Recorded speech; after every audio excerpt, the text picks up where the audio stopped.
All right. Good evening and good night, and welcome to the It's Your Perspective Talk Show. It is Tuesday, July 1st, 2025. My name is David, aka Kimba, aka Christian Bingy Soup. Rastaman Soup is still on special assignment, but he'll be back very soon. This is the It's Your Perspective podcast coming to you live every Tuesday, Wednesday, Thursday, 8 p.m. until. What else we got? Tonight is episode 498.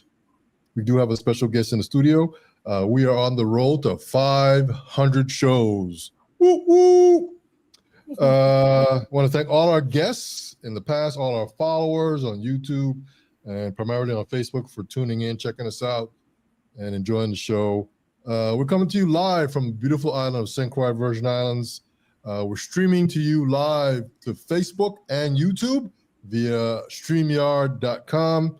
Facebook, go tonight. I'm doing it on the stream is coming on Facebook on my personal page called I Am David Christian.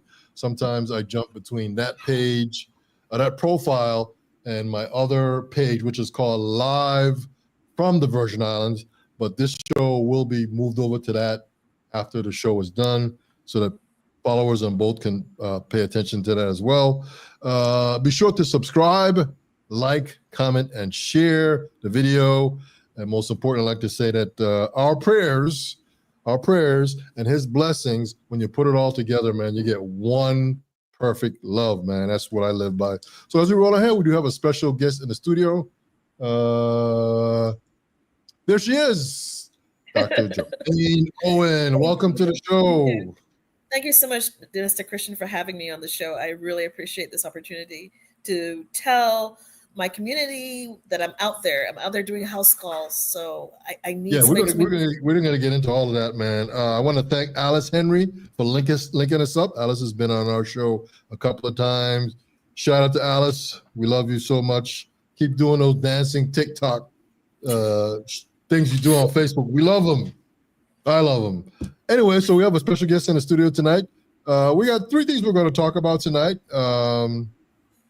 And let's talk about, real quick, the first one is that you're a doctor of family medicine. Yes. And you were telling me that you came back to St. Croix in 2008 and that you do family medicine.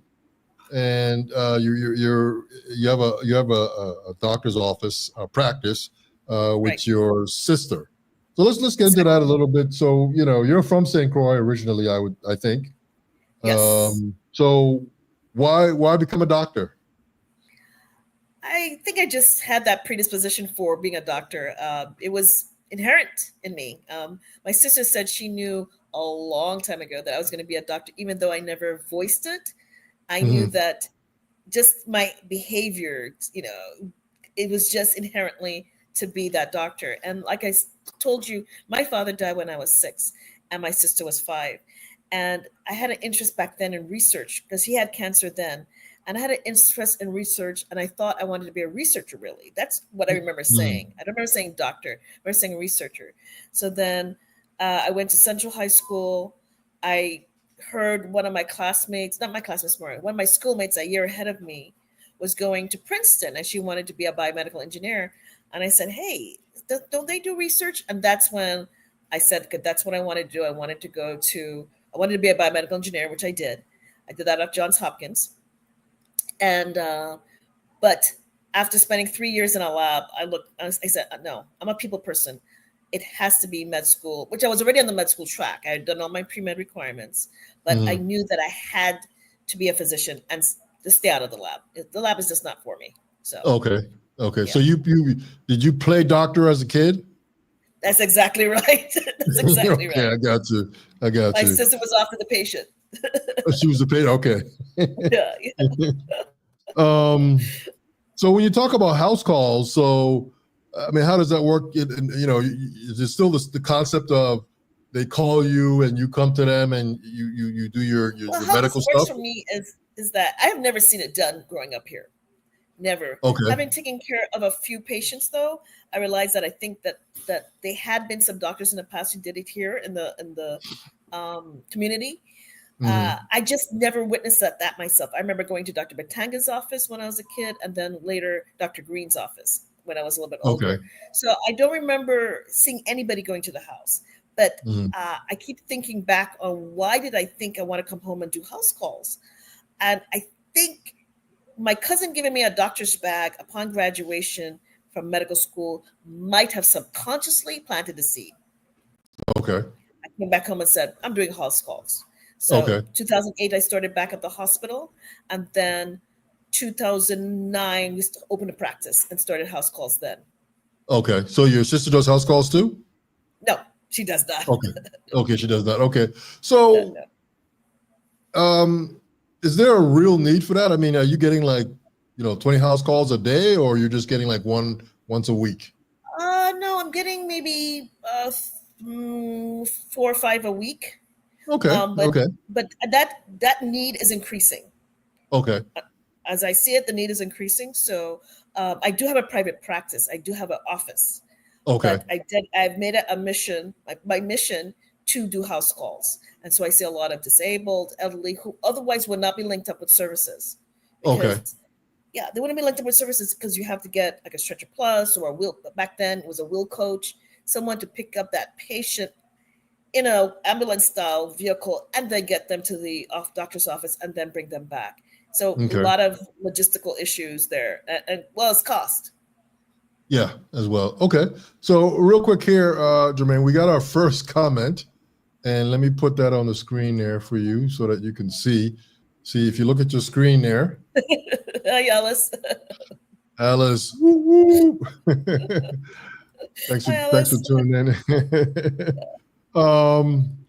So you said 3 or 4 a week, and so obviously you like that. I do. It's Okay. among the most satisfying thing that I do. It Okay. is. I mean, people are very grateful because they would be stuck without no services, and people are languishing in the homes.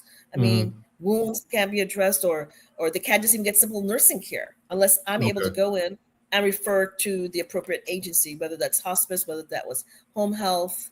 You know, they can't get services without that referral. It's just not happening. Okay. So, Okay. they need my services to make that sort of link I'm that liaison between the other agencies. Okay. Okay. So right at this one here. So tell us how would someone get a hold of you? Right. So they call my office because we have a system that once they call my office, my secretary gets the paperwork to that home. However, they can pick it up, emailed, whatever. They send back that information to my office. She inputs that into my electronic medical record, and then I go out and see that patient. And usually within 24 hours, I get that note out plus the referral out because everything's already inputted in terms of the demographics. All I have to do is get that note done and that referral out. So Okay. So I'm thinking that it's going to probably happen a little quicker than that, but you're saying it's like a 24-hour process in general? it can happen quickly. If someone calls Okay. me directly, I can see that person. It's up to me, I can see the Okay. person that same day or the next day. If it's my patient already established, it can happen anytime. They can call. But if it's a new patient, I does takes at least 24 hours to get them hooked up in the system, and that works more the most that works smoothest of all the ways I've done it in the past. That works smooth. It really gives me a very efficient way once I see them to get them into services. Okay. And so we have another couple comments here. Let me just put that on the screen there. Yes. There is such a need. I mean, it's a logistical nightmare if you don't Hmm. have, if they can't come to you, and they're not coming to you unless I come and make that initial assessment. I Hmm. mean, no nurses can come in. Uh, uh, well, maybe there's some exceptions, but nobody can really come in unless they get that referral. Okay. Okay. And then got another comment here. Thank you, Alice. Thank you. Everybody's grateful. It's so satisfying because everybody shows such tremendous gratitude. It's Hmm. it's just really satisfying. Okay. And then we got another comment here. Yes, yes. Thank you. Yes, Okay. yes. We do. Thank you That's so very far for true. all the wonderful comments. So we got the telephone activated tonight. You can definitely call in at 340-513-2469 and speak directly to our guest tonight. Okay, so moving on here. You said it's you and your sister, and you do family medicine. Is there a lot of doctors here that do house calls? As far as I know, somebody can correct me if I'm wrong. I'm the only one that does it consistently since 2009. Okay, so can any doctor just do house calls, or is there like do you have to like sign up with the hospital, the Department of Health, and is there a process No, for that? anybody can do house calls. I work for myself, so I'm not right now. I'm not affiliated with the hospital or any other agency. So it's Okay, just coded. You code it appropriately for house. You have code specifically for house calls, and anybody can do it. okay, okay. All right, perfect. Um, and you said that to get a house call with you, they have to contact your office. But what's that number? Share that number real quick before. Yes, 69340-692-2600. Okay.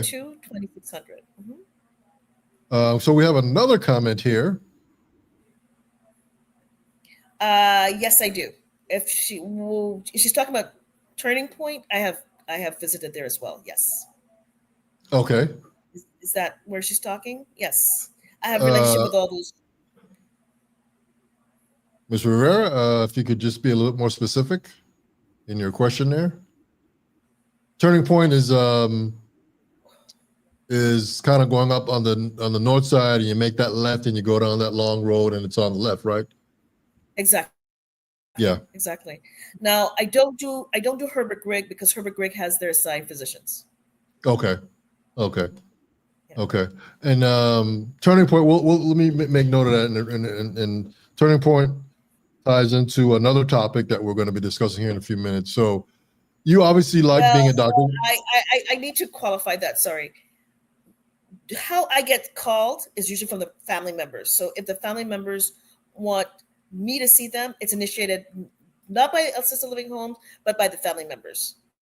So that's wherever they are, except Herbert Grigg. I do not do Herbert Grigg because it has their assigned physicians. Okay, understood. So we have another comment here. She said, yes, that was the Okay. one. My aunt was there before she passed away. Okay, understood. I'm sorry to hear about that. Sorry Okay, about that. and you obviously like being a doctor. What's the most rewarding part of being a doctor? I think making a difference in the community. This is my community. I know I've had people ask me why come back here, but this is home to me. So why should I come back? Mm-hmm. It's not perfect, but nowhere is perfect. I lived 21 years on the mainland, and you know, I've seen, especially in medicine, I've seen a lot of things. And so when I first came back home, I was glad that even the doctors here had a union. Now, whatever people may think about unions, let's put that all in perspective. In the States where I came from, doctors were walking away with their legs between their legs. I mean, their tail between their legs. Rather than Mm-hmm. stand up and fight to do something, they walked away from medicine rather than fight. And Mm-hmm. unions do have their drawbacks, but when I first came here, it was a situation where, oh my God, we have a union. Doctors actually have a union, and it was a comforted situation at the time. I said we've had a lot of challenges since then, but there was a lot of positives, and I think in every situation in life there are positives and negatives. And here I'm home. That's already a positive. That's already Mm-hmm. good things starting off. And then these are my folks, you know. This is my dialect. Granted, I can't speak Crucian because I had to speak the Queen's English, but there's something about living here that's nuanced. It's unique. It's fun. Times are funny. Mm-hmm. Even dealing with things like the hurricane, your life is never dull, but it's hope. You Mm-hmm. know, it's hope. It's hope. It's hope. Yeah. Okay. So I think, Okay. yeah. So being a physician, I relate to people. I believe well. So um, I think there's a therapeutic factor, even in just being able to deal with people on a very empathetic level. There's a therapeutic value in Mm-hmm. that. Just Mm-hmm. listening, there's Yeah. therapeutic value in that, you know, Yeah. and taking the time to listen, that's therapeutic. So, Yeah. and when I can be therapeutic in my own way, I can at least guide. I can at least say, hey, listen, you know, I have had cancer, but this is how I would do it. This is what I would do, you know. Mm-hmm. And so I can Okay. guide them based on professional and personal experience and be really someone that can relate to them on many levels, So I think that's what all those things make it satisfying for me. So did you practice in the States?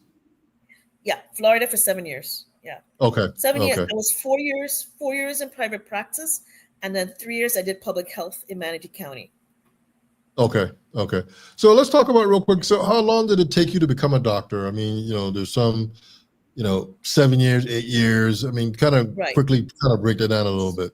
So 4 years of college, then 3 years, 4 years of college, 4 years of medical school, and then 3 years residency. The family medicine residency is 3 years. So it took me, if you count college, it took me, 11 years? 11 years. Okay. Okay. Yeah. Okay. Good. Okay. So that's good, man. So Dr. Owen, she has family practice with her sister. And most importantly, she does house calls. So we're going to jump on into the next topic. And I mentioned, one of our guests mentioned, or maybe you mentioned it, Gemaine, Turning Point, the facility here. And the reason that sort of popped up in my head is because one of the next things that we're going to talk about is caregiving.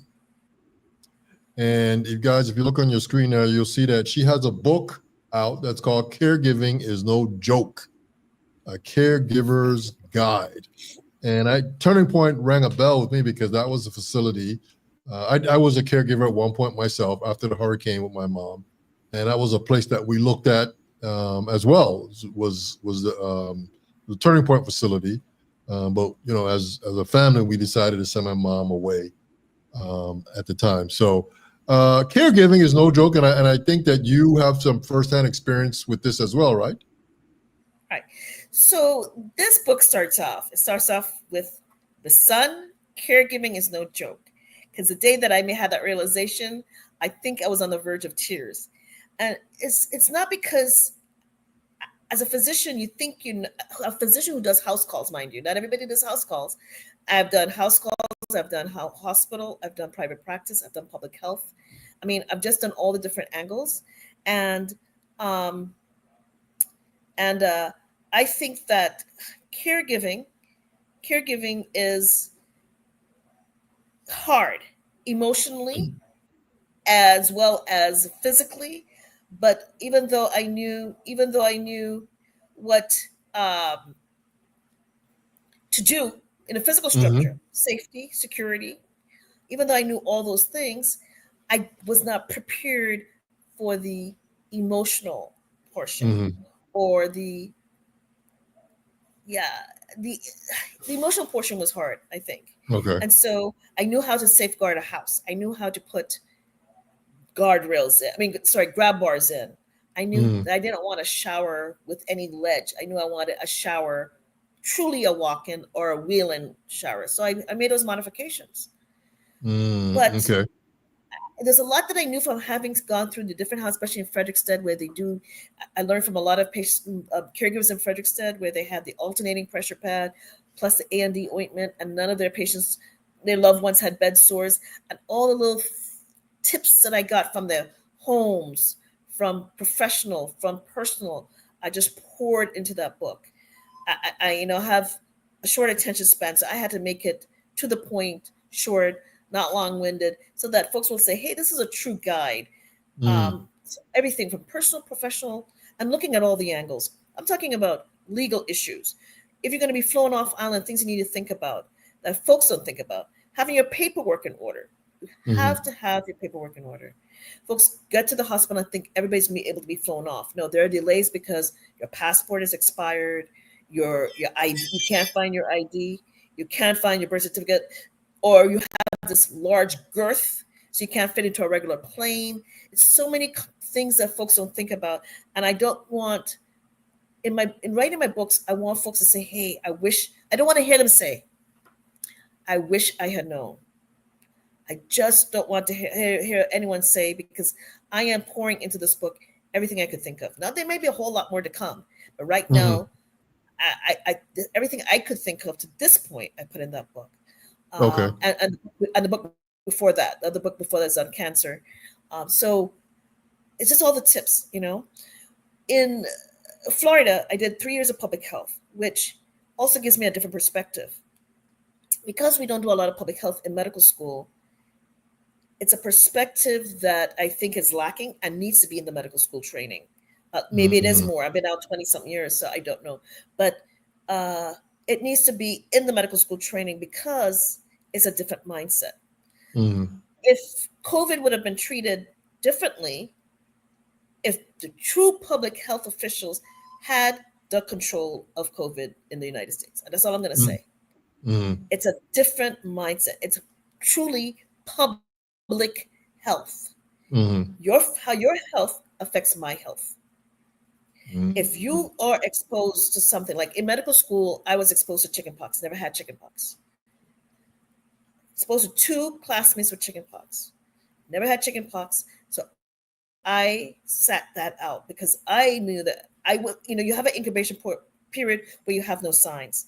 I wouldn't know if I truly would get it or not. I sat it out, and luckily, shortly after, the chickenpox vaccine came out, and I made sure I was first, well, maybe not first in line, but among the first in line to get it. So, but that's because I know I needed to protect myself. And by protecting myself, I protected my loved ones in my family as well as loved ones in my community. It's a different perspective. Mm-hmm. It's almost a not selfless. That's taking it too far. But it's thinking about others. It really truly is. It's not just about you. And I get the religious reasons. I'm not downplaying the religious reasons. I have signed religious waivers. I'm not downplaying that. But if you understand that your health impacts others, you think of things a little differently. You know, Okay. I took care of That's fair. tuberculosis in Florida. Yeah, Mm. I took care of tuberculosis in Florida patients, and you could go to court to prevent somebody from flying or to ensure that they took the medication for tuberculosis, which is not as Mm. infectious as COVID. Mm. So public health is where sort of the community and the medical health facilities sort of converge, but medicine in the United States doesn't really have that public health focus where prevention and other things are also mandatory as much as other places, like in Okay. other islands where they have public health facilities. Um, they will have a public health clinic in many villages, not just one Mm. centralized Department of Health like we have here. And I'm not that we're a small island. I'm not saying it's anything wrong with that. But the nurses will go out. The nurses are there, at least in the community, whether the clinic is there or they go to the homes. Okay. And so Okay. I think the public, even though I didn't go to the homes in Manatee County, I know nurses who did from the Department of Health. So Okay. that's what I saw during 3 years of public health in Manatee County. Okay. So hold on thought, Jermaine. We got a couple more comments here. Look at your screen there. I'll show you that one there. Oh, wow. Yes, yes, yes, yes. And Does she real want quick, to bring? Jermaine, so you were caregiver for your mom or your dad? I'm a caregiver for my mom. My dad died Oh, when I was 6. Yes. okay. I'm a Okay. caregiver with my sister. My sister and I are both caregiving for my mom, who's 92. Okay. Okay. Well, next comment here. If you can see that there. And then she's asking, where can you purchase your book? And if you look on the CNN ticker on the bottom of your screen there, it's available at Undercover Books on St. Croix. Here in St. Croix, Supply Resources in St. Thomas, and on Amazon. And there's an Okay. electric version also on Amazon. You can get the e-version right away on Amazon. Okay. And then another comment here. Okay. So yeah, just I'll go see to you Undercover then. Books. Yeah, Undercover yeah. I'll Books. see you then and sign it for you. And then Personally sign it. dementia.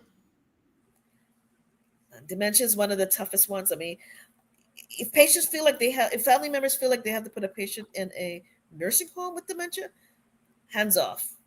There should be no guilt associated with it. It's just way too hard to keep them safe, the caregivers safe. It's an issue of safety and security with the demented patient. So they just need layers and layers of care that is almost impossible. One person doing it in the home as a caregiver, it's just almost impossible. Okay. Okay. Understood. And we got final comment there, or not final, but another comment. She says, "Okay, thank you," from Crujan Sinita Shanita, Rivera.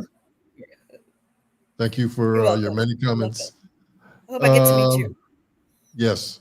So will you be at Undercover this Saturday, or you were just kind of, Um, or you just saying she you could? she and I can hook up when we can figure something out. Definitely, Okay. definitely. Okay. Yes, yes, yes, Okay, you yes. did. Hopefully, you heard that, Miss Rivera.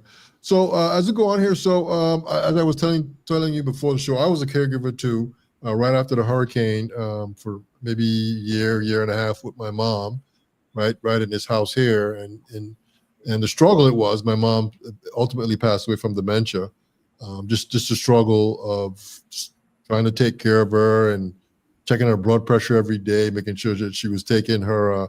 Because one of the things that happened too after the hurricane, a lot of her doctors left the island. So I had to basically go out and find another doctor, and I ended up using Pleasant Healthcare over there in Orange Grove, and I never forget, Jermaine, Yeah. when I took my paperwork to the doctor there, meeting him for the first time, and kind of going over with my mom, and I never forget this. It's just like it just happened just a few minutes ago. The doctor looked at me and said, "Mr. Christian, your mom has a serious condition, and it's not going to get any better." And I literally shed one tear. And that's when it hit me that this not that I didn't think it was real, but when she said it, it was real. And my Yeah. mother just literally just kind of just continued to just kind of go down and down and down, and it got to a point where me and my brothers decided that we understand, David, you got to work and this and that. And so we sent my mom to Atlanta because one of my brothers still lives there, and to a facility. Loved the place. I was going up there every 3 months. I would go up there and spend like a week there, all day in the facility. I love the place, love the people. But ultimately, that's where she passed away, and we brought her back to St. Croix. So when you talk about caregiving, I understand completely how hard it is, man. I was just running around, just as I said to you, my mom was just an old Crucian lady, kind of set in her ways and independent, and I could tell you some stories, but I'm not going to get into all of that. Well, I can tell you some stories too. So, Yes, I not think from my most mother, but caregivers from probably have. not from my mother, but from demented patients. It's rough. I mean, people end Yeah, up black and blue when they're agitated. So yeah, and it's not fun. my mom never wanted any help. I said, "Mom, I'm going to have such and such friend come over to do this while I'm at work, and why are they coming over here, and who are they, and who are their parents?" And I'm like, Right, "Mom, everything's cool." It was just a grind, man. It was just a right. grind. And then Uh, the thing that blows my mind is when a demented patient says, "Oh, I want to stay here at home," but nobody lives at home, so they can't declare where they stay. They have yeah, to go where the help is. They have yeah, they cannot, no matter how they agitate, they cannot declare where they stay. They have to go where the help is. And yes, that's one of yes, the chapters yes, of the book. If that help yeah, is in Alaska, you got to go to Alaska. They don't have a say at that stage because one, they're not competent. Remember, they're not cognitively competent, so they mhm, really cannot dictate where they stay. They have to yeah, go wherever they get the help, yeah, and and you can and keep them and safe. Remember, you have to keep them safe. yeah, and Turning Point, the facility here in St. Croix, is a place that we looked at as a family, but I think they were booked. They were booked up, and there was some reason why, and I think also too that, I guess as brothers, I don't have any sisters, but as brothers, I just kind of want to get mom away in a different environment other than being home, because we always felt in a sense, mom would just break out of that place and find her way back She to probably home, would, yeah. and so it Yes, was like, yes. nah. So But dementia care requires a lot of care. I mean, it's almost the highest level of need and the bedbound patient in the nursing home. So, mm, taking her off to Atlanta, based on the assessment that you guys made, was probably the best choice. mhm. Yeah, I love the place up there. Was she So here, ambulatory? Was she huh? ambulatory at the end? Was she ambulatory? Could she Yes. walk? Okay. Uh, well, I wasn't there at the very end. But my Yeah. brother wasn't really there either when I lived in Atlanta. But what was told to me was that, and this is what they told my brother. He called me and told me was that they served her lunch, and then when they came back for like that mid-afternoon break, she had Mm-hmm. expired. Oh wow. Yeah, and then I got the call, that mom passed away. So he wasn't there himself, but he was just maybe 30, 40 minutes away from the facility. So they called him Right. directly, and he came over, and then he called me to share what had happened. So um, Mm-hmm. it just sad all the way around. But we have Yeah. another comment here. There it is on the screen. Okay. Okay. Good to know. Good to know. I Okay, will see Gallows you. Bay I'll meet you. Upholstery. Yeah. All Nice. right, I know exactly where that place is, man. Yeah. Me too. Me And too. we got another comment here. It is That's for sure. never a dull moment. That is That is 250%. for true. That is too true. Yeah, so caregiving, let me put up her cover of her book there. There it is right there. Caregiving is no joke, a caregiver's guide. So is this is this like a simple read, or is this like a 500-page book? Uh, It was a simple read or what? is it a 500 page Oh book? God, no, no, no, no, no, no, no, no, no, no, no. I don't have the attention span for that. So it's really to the point. It's 100. It's 100. 1 page, including acknowledgments. No, it's not that long. Like I said, I get to the point. I get to the point of my tips. I cannot stand too much wordiness. So, especially my books. So no, it gets to the point. It lists. You will see lists for things to make sure you have in your home, not just the A&D ointment, not just the alternating pressure pad, but the draw sheet. I have a list of things you guys need. It's an easy read. My Okay. books are easy reads. Yeah. Can you share with us like maybe make the first couple chapters, the titles? Yes. So the first title is called Anticipation, where you anticipate bringing that person home. The person's not home yet, and things you need to do to get into gear, readying your mind and your home for their to receive that person. That's if you have time. Some people are caregiving overnight; they don't have Hmm. time to prepare. And then I see that a lot of people here in the Virgin Islands do not have the paperwork in order. So paperwork and preparation. I talk about things like wills and trusts. Um, recommending a trust instead of a will that takes years with probate, and dividing your properties appropriately, because after caregiving and you're dealing with all the paperwork, some caregivers are bereft when they realize, hey, I'm not even in the will.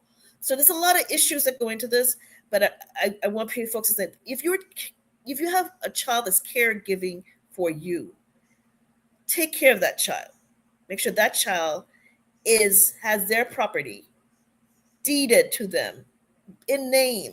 Divide up the property and make sure you have it divided appropriately so every child has their piece, right? And there's no ambiguity after you die. Hmm. There's no fighting after you die, because I can't tell you how many family members, how many families get into that confusion, crucial confusion. I mean, it's crazy.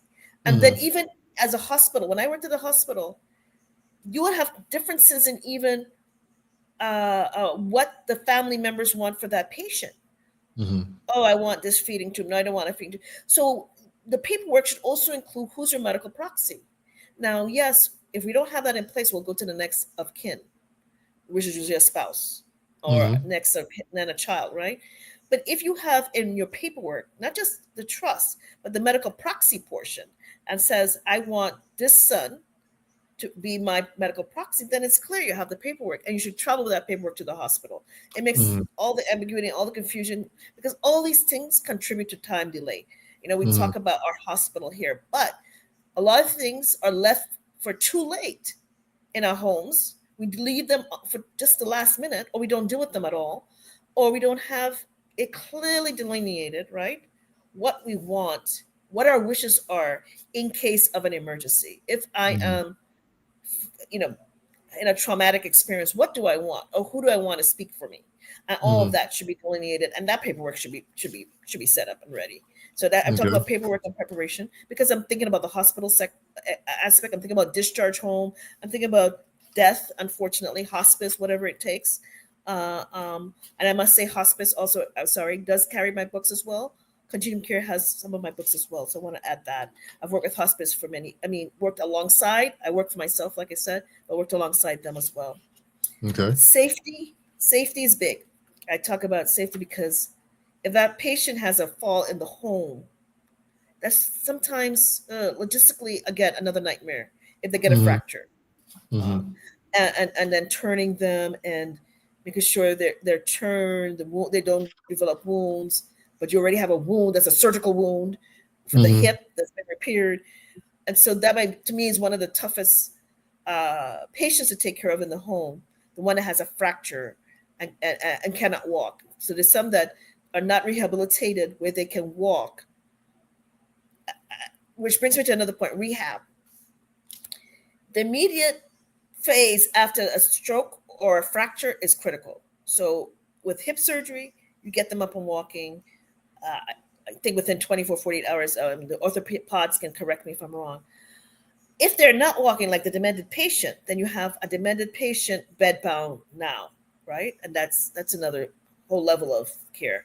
Mm-hmm. But if rehab after a stroke, you can't call me a year after a stroke to say, hey, doc, I'm on physical therapy. The first few days after, 2 weeks after a stroke is critical to see what kind of function you're going to regain. So my worst case scenario was a patient who could not speak, eat, or do anything for himself.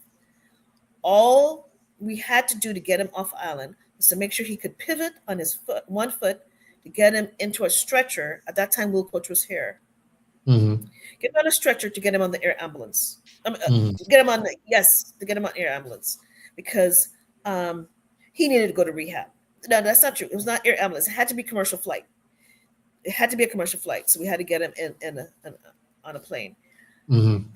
And I'm telling you, could not do anything. I had never heard him speak in the hospital. Had never seen him eat. He got he got incredible rehab, and the rest is history. Mm-hmm. I don't want to give too many details because then you guys will know who I'm talking about. But he did so well. I heard him Mm-hmm. speak for the first time, saw him walk with a walker, and he went on to do many more things with his life. So critical is the first few days, even with a diagnosis of cancer. Again, I see too many delays. You can't sit on it. Oh, I got to get this in order. No, off island. You got to go, or wherever you have to go, wherever you Mm-hmm. have made a rapport, or you have a doctor you can trust to help guide you to where you need to go. Whatever you need to do. I'm not saying everybody needs to go off island. Please qualify this. It depends on the cancer. For my cancer, I had to go off island. Mine was rare. Mine is a rare Mm-hmm. type. Okay. And so I had to go. I tried to go to St. Thomas. Hey doc, can I come over there? Nope, Dr. Wynn, you have to find a specialty center. And my cancer was the first I'd ever seen of that type. I had to do all this research. I did the research. Of course, you're devastated to hear that you might have cancer. Mm-hmm. But I dealt with it. I empowered myself. Of course, I'm a physician, so I have a different type of empowerment. But everybody can read. If this regimen has a 95% 5-year survival rate, you get that. That Mm-hmm. number makes sense to you. A Mm-hmm. 5% survival rate also makes sense to you. That's not really Mm-hmm. that good. I'm not gonna go through that, right? I'm Mm-hmm. gonna go on the cruise instead. So like for cancer, which I wrote another book on that last year, because again, hospital setting, home visit setting, in so many settings, this is not working. Folks are coming back not understanding the cancer, not understanding that the treatment they had before no longer is going to work, not understanding that their prognosis had changed. Mm-hmm. Okay, so at every stage of treatment, like if you had to undergo a different treatment, then you need to know what's my prognosis now at this stage. So every new treatment should come with a prognostic update. Hey, what's my prognosis now? And so with seeing all of those things, I said, I don't want anyone to say, I wish I had known. The other thing is, Mm-hmm. I want to say this and be politically correct. We like natural products here. I get it. I grew up here. I grew up on senna tea, which I made my mom stop giving me because that's child abuse. I'm not doing that. So senna tea, soursop bush, lemongrass. I grew up on all of it, all the treatments that we are accustomed to. But when you have a diagnosis at the level of diabetes, hypertension, or cancer, you're at a different level. You can use those to augment and keep you healthy, but then you need to go to where the medicine has been scientifically studied. Okay, researchers. I did research. I was a research technician for 3 years, stuck in a lab. Let's give the researchers some respect. They did the drudgery of going through all these studies, years of studies, years of research, right? So that they could come up with a regimen for you that makes sense and tells you, hey, listen, if you do it this way, you have a 95 for cancer, let's say, 95% success rate. Okay. Mm-hmm. But that takes research and time and dedication to craft. And we downplay that. Now that's going out the window. That's going out.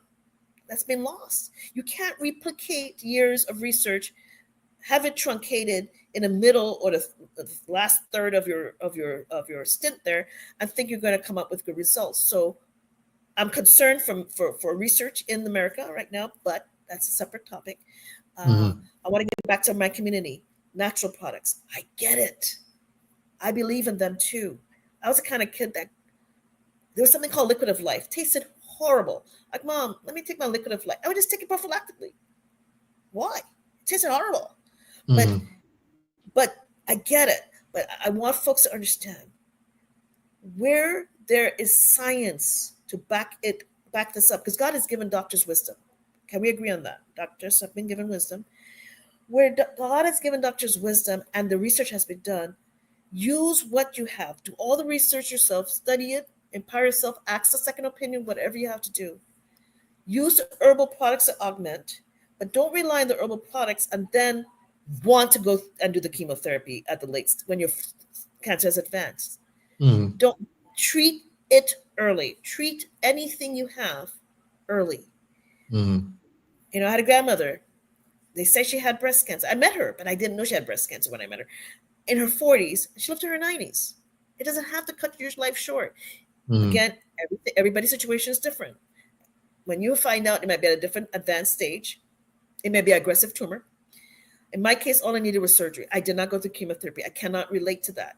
All I needed was surgery. 17 staples, but I had surgery. And this marks my 10 year. September will be 10 years. So it taken early doesn't have to affect your lifespan. It doesn't have to cut your life short. So herbal products, please. I get it. Praying about it. I believe in prayer. But all these things go hand in hand. Use everything at your disposal for a good result. Get yourself out of toxic environments. Take the stress out of your life. All those things go hand in hand. And this is what I want to say about prayer, because I don't want to downplay the power of prayer. Prayer is powerful. Positive thinking is powerful. But where you have all these other options, go ahead and pray. But if the doctor tells you there is no option, all you have is prayer anyway. And I want to make that clear, because I've seen Christians die without needing to. I've seen people believe in the natural products, which I do too. Some of the medications are made from herbs. And the Bible itself says the herbs are for the healing of the nation, right? So I do believe in them, but I believe it all comes together. It takes all those things, right? We have people in our community that live to 100. Right now I have 3 patients over 100. There was something we were doing right in this community, but also they had probably hard labor, which my generation did not see that type of hard labor. So we have to work harder at staying healthy. We have to get out there and exercise. We have to pound the pavement. Or one other secret I want to reduce exercise down to is the recumbent bike. I asked a physical therapist, what would be the best type of exercise equipment? The recumbent bike. And that's not just for the care, not just for your loved one, but for you as a caregiver. It helps prevent back pain, sciatica, and those type of things, as well as it's safer. The recumbent stationary bike is safer for the elderly. So again, just reduce it down to one thing. If you get one piece of equipment, the recumbent stationary bike, We said it's both recumbent. recumbent, yes, recumbent. So What it does has that mean? it's reclines. It has a Okay. backrest. It has a backrest that reclines. Okay. Okay, you know how some bikes have no backrest? Yes. You're just sitting on the seat. Yeah, it's a Yes. recumbent stationary bike. That's the safest Okay. for all concerned. Yeah, but a stationary bike has so many benefits. So many. Okay. If you have joint pains, most people can tolerate that. Mm-hmm. When they can't tolerate any other form of exercise. Another thing Okay. that's good is aquatherapy, which um, my mom had when she had hip surgery. We were in Florida at the time. We don't have it as much here, but I heard today that it's back as an option. So Mm. aquatherapy is good. And I'm not talking about going to the beach. Folks, don't go to the beach. I myself, as a been knocked about by the beach, knocked down, whatever, when the waters are too rough. It's an uneven surface. So for the elderly, I wouldn't recommend the beach. A pool is a more controlled environment for them. So aquatherapy at a pool. That's what I Okay. would recommend. Yeah. Okay. So we have a couple more comments here. Here we go. Right here from Miss Rivera. She's looking forward to purchasing a copy Okay. of your Thank you, book. Ms. Rivera. Have a good evening. You have a good evening too, Miss Rivera. And then we have Good. another Have a good evening, comment. and I'll catch up with you. Yes. So, Doc, what will you do in my shoes? I'm going to have that available also in undercover books. And it's on Amazon, the e-version as well as the hard copy, as well as paperback. But that also will be at Undercover Books, most likely starting this week when I get my shipment in. Yeah. Let me put that up on the screen there. Whoop, there it is right there. Doc. That's my book from last year. Yes. And it's coming from a personal place, and it's coming from from all my professional insights. Okay. Yeah. Uh, And the reason why, David, Mr. Christian, the reason why I titled it Doc, What Were You Doing in My Shoes? Wherever you go to see a doctor, a cancer specialist, or any doctor, when you are a little bit overwhelmed and you don't know what to do, if you ask a doctor, Doc, what would you do in my shoes? You would often get the most honest answer as to their recommendations, because sometimes they're led by other factors, other influences, right?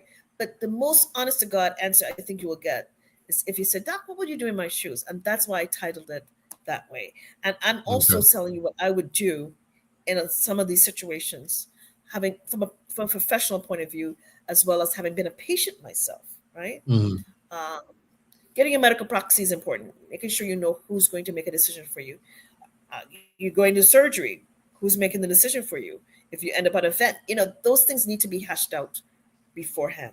Get that information. You do your trust, you get your medical proxy information as well. I can't emphasize that enough. And with your trust, make sure your house is in order. Your house needs to be in order. The other way you get your house in order is also by mending relationships. In caregiving, especially with caregiving an elderly parent, you might have underlying issues of unforgiveness that you don't even realize you had. And if you have a patient, now they can't have dementia because you may not get anywhere with that. But if they're competent, you can have a full-on period of forgiveness, of mending all those hurts, because you're able to thrash it out, hash that all out, and say, hey, Mom, I had this ought against you. But sometimes it's your perspective. And by talking about it, you realize, Jam, come on. It was all about this. This is what happened. This is what was going on. This is what I was thinking. And you able to hash things out in a way that gives you a period of forgiveness. Now, if your loved one does not tell you they have a terminal illness until the end, you may not have that time. So I want to ask anyone undergoing a terminal or anything, actually, share it with your loved ones, because remember, that loved one, especially if you live with that loved one, may be your caregiver. Don't let it be pounced on them because you're like, oh, this is what I hear often. I don't want to worry them. I don't want to worry my family members. But guess what? they're going to be your advocate. If you tell them early, they're going to be your advocate, your biggest fan, the one who brings water for you, the one who does your chores, the ones who's going to say, hey, mom, or sis, or whoever it is, that thing I had against you, it's immaterial. It's small compared to you surviving this. So tell them early. I see too many people say, I don't want to tell them. And then they come in with these horrible cancers. Horrible. And then the caregiver is an overnight caregiver scrambling. First of all, dealing with their processing having to deal with processing this information. And then secondly, having to now say, oh my God, what do I do? How do I take care of this cancer patient? Because cancer patients have a different level of care. You might not be able to touch them. You might need to wear gloves. It depends on what they have gone through.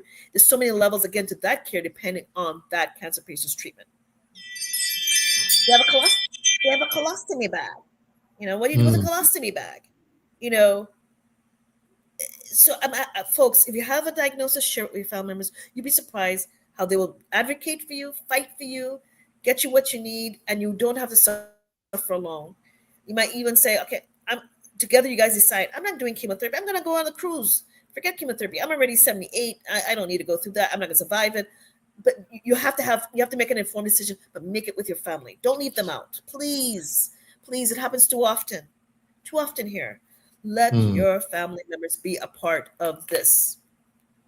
Please don't pass it on them at the last. Please. You'll worry them at the end. Yeah. You will worry them at the end. Yeah. All right. You've heard the hardcore reality of being a caregiver, of being a cancer survivor, and also a doctor, Dr. Gemaine Owen. She does house calls here in the Virgin. Well, I don't say Virgin Islands, but here on St. Croix. I guess, would you go to St. Thomas? Right. I would, but I got stuck uphill once in St. Thomas, and I'm like, this is not a place to work. Yeah, the land of the hill, right? I would. I thought of it. Okay. And she has a book, 2 books out right now. One is, Doc, what would you do in my shoes? It's about cancer. And then she has another book out right now about caregiving. Caregiving is no joke, a caregiver's guide. So we want to thank you for coming on the It's Your Perspective Talk Show podcast. You sound very passionate. You got a lot of information. I can tell a lot of what you're saying is coming from the gut and the heart at the same time. And you just want to share and make people aware of, caregiving and cancer and sort of the do's and the don'ts. We got one last comment here. Let me pop that up on the screen there. Thank you, Stormy. Yes, thank you, Stormy. I just don't want anybody to say, I wish I had known. If you say, I wish I had known after these 2 books, I don't know what else is left. But granted, I can't think of every aspect. There's so many levels to caregiving and cancer treatment. But please inform yourself. I've had pastors dealing with family members here on island because there's no other family here, right? That are scrambling at the end to help out this patient. So pastors are getting involved. Deacons are getting involved. It's falling to the church a lot of times, and they're doing it. God bless them. But put something in place to help the church, to help the neighbors. Even neighbors are helping out. Our village is doing it, but it's getting harder with the more folks that need help. It's getting harder and harder. And with Trump policies, we don't know what we're going to have left. So folks, we got to think for your neighbor, think for the village, think for their church, donate to the church, make sure the church has what it needs to do, what it needs to do in the home for the others. I know they pay electric bills. You don't know what churches do. Quietly, silently. That safety net is not there otherwise, but the churches, I can tell you, are doing, and another thing the churches are doing, they're praying for this island. I've got to give credit to them. When I was at the hospital, people said, we're praying for you, I felt covered by the blood because I'm telling you, it's not an easy job we do. And prayer changes things. I'm not downplaying prayer with diagnoses like this. I'm not. I believe in prayer. My mom brought us up on prayer. We're a family that prayed together, and that's why we stayed together. And she's still 92 and has a mental list of everybody she's praying for. So when somebody says they're praying for you, they're giving you a gift, because to remember you and call your name is a gift. You may not see that gift, but it's protecting you. All right. Hear it there from Dr. Gemaine Owen. Thank you so much for coming on the It's Your Perspective Talk Show podcast. Been a great guest, man. A lot of good information. Some good comments. Someone's going to purchase your book on Saturday, and hopefully you might get some new patients in some capacity or another. That's because you do house calls, and that's a wonderful thing. Give us your number one more time. Yes, 340-692-2600. 340-692-2600. Ms. Flores has been with us for many years, and she works efficiently. She is kind. She's gentle. We have it.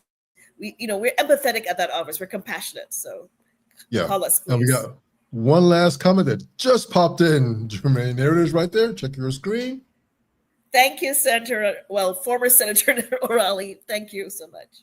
Thank you for tuning in, former Senator O'Reilly. Really appreciate that. So on that note, thank you so much, Doctor. We appreciate you and everything you shared with us tonight, man. Get her books. They're both on Amazon, and they're both on sale here at Undercover Books on St. Croix, and the other place on St. Thomas is Supply Resources on St. Thomas. Check her out. Right. Check the books out. We appreciate you. Can I say one more thing? Yes. Yeah, I want to say thank you for what you do too as well, because I've been social media shy. I went on Facebook to promote the books. I've gotten on TikTok and other things. I am social media shy because I'm camera shy. Not a shy person by any means, but camera shy. And I said, people keep telling me, up to yesterday, the funeral, this family had a funeral recently, and I said, Dr. Owen, people still don't know you do house calls. I'm like, really? After how many years of doing it? And so you're giving us a voice, you're giving me a voice to get it out there. And folks, please, anything I can do to help. This is my community. Things are going to get harder. Let's work together. All right. On that note, we're out. Everybody have a good evening. We'll be back tomorrow. Tomorrow is Wednesday with another show lined up and some more fun stuff, good guests and good topics. Everybody enjoy the evening. Be safe. We'll see you around town here on St. Croix. We're out. Peace.